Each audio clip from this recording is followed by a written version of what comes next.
Look, look, look. Let your angel sing. I ain't twisted, this ain't the Henny talking for me. This is literally Malcolm Little talking through me. I ain't possessed, this is just when spirit meets the flesh, and a revolutionary is born, nothing less. It's hard for me to cope with stress, especially when I see the world much different from the rest. I can't sleep, nightmares, waking up, cold sweat, wondering if I ever made it, will they do me like the rest? It's for my black souls who really too upset to rest, so they wander through my dreams. Please tell me what this means. Club Radio. Love I can't feel, that bullet kind of a loving I think is real. Love I can feel, that's the only kind of love I think is real. Like a fresh vegetable, so tell me if you love Tony Rebel. Me love you like a fresh vegetable, so tell me if I dance. Rudy, me pega watching. Rudy, they will. Can I ever dance? Can I ever dance? Can I ever dance?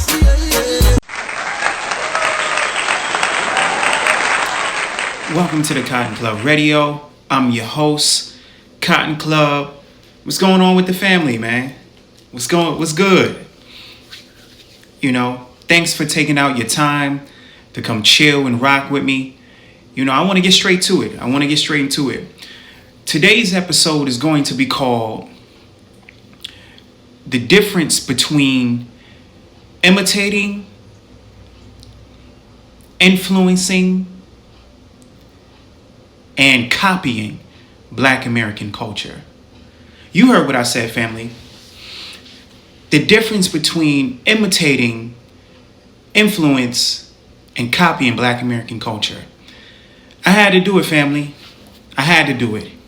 You know, we're living in a time where Black Americans, being the most imitated and the most influential and most copied black group of black people on the planet, we're very humble. You know, we don't flaunt enough.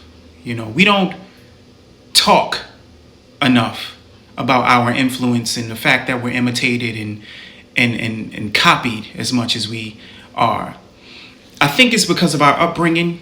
You know, most of us come from homes where we were always told to look at other people with melanin, that they were just like us, you know.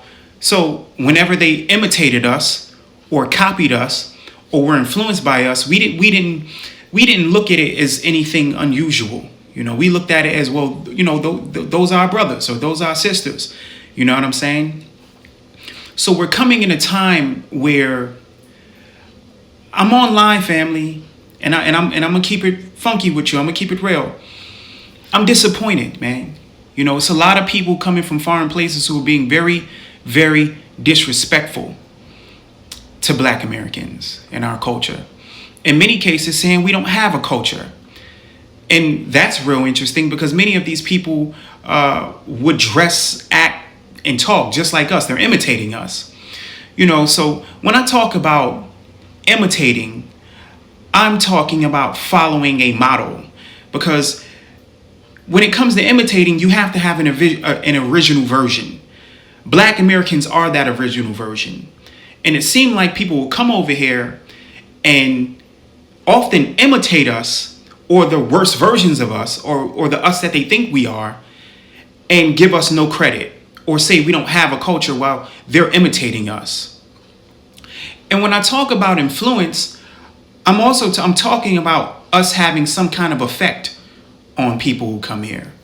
Either the way we talk, the way we walk, the way we dress, our behavior. Often many people will come over here and mimic, you know, and be influenced by our behavior or the way our swag, so to say. You know what I'm saying? You know, down to the way that we cut our hair or whatever, you know. People are heavily influenced by us, especially our music, hip hop, etc.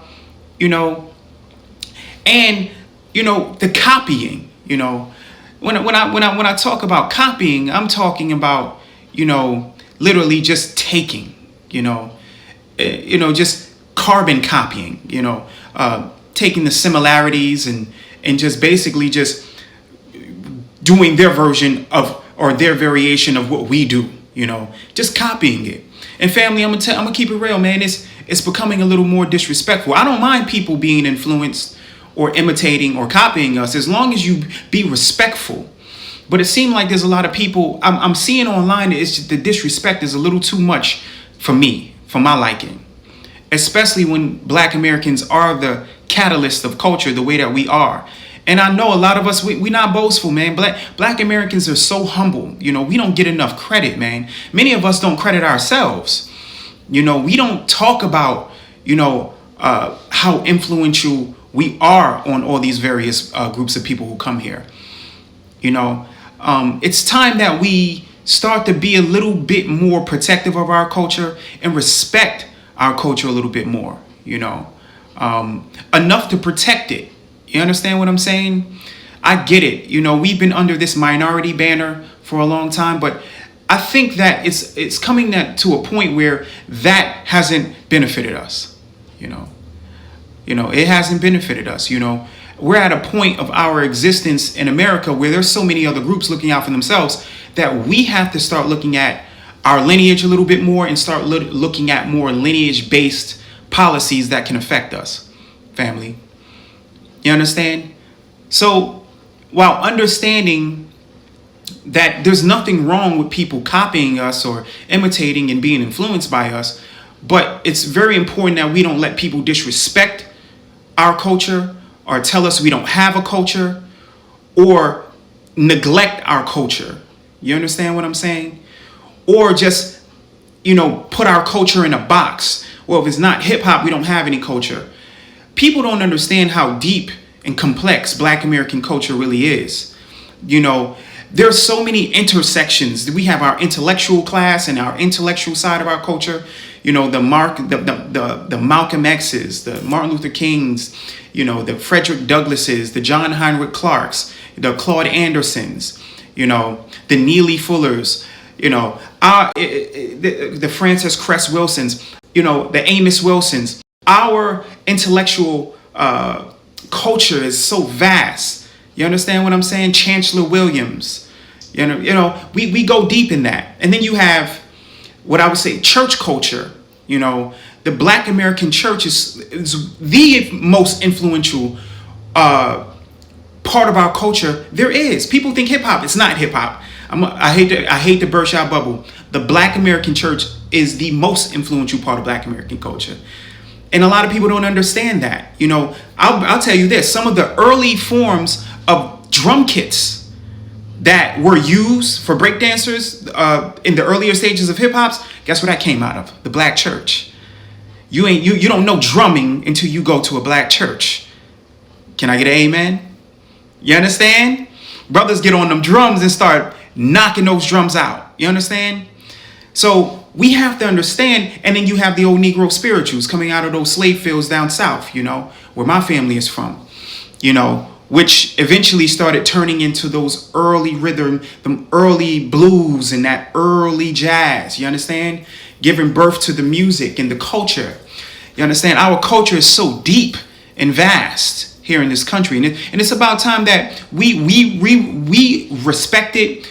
We don't neglect it. And if people are out of line, we got to check it, family. I get it. I get it. Black Americans, there's a few things we don't like. You understand? Problems is one of them.